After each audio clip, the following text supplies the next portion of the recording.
Kuna point hapa ambayo imejitokeza leo hii. Kuna swali ambalo nilikuwa nafanya hapa kipindi cha kuikerake ama tushauriane katika lugha ya Kiswahili, na tukapata kwamba binti mmoja akauliza kwamba ameoana kwa miezi 6 sasa hivi, na katika hiyo miezi 6 amegundua kwamba bwana yake amekuwa akitumia mama yake shilingi 8,000 kila mwezi.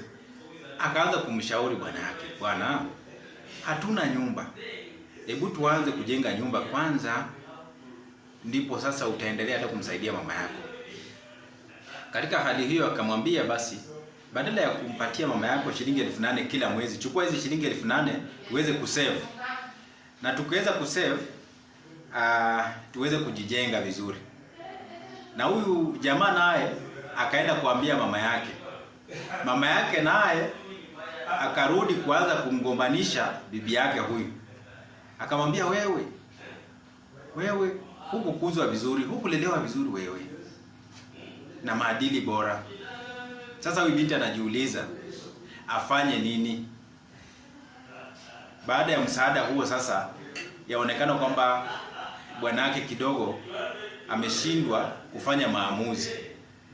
Aidha aache kusaidia mama yake zile shilingi 8,000 wajijenge, ama aendelee kumsaidia wasijijenge, ama kidogo aweke kidogo na huko pia anaweza kujijenga pia kwa njia moja au nyingine.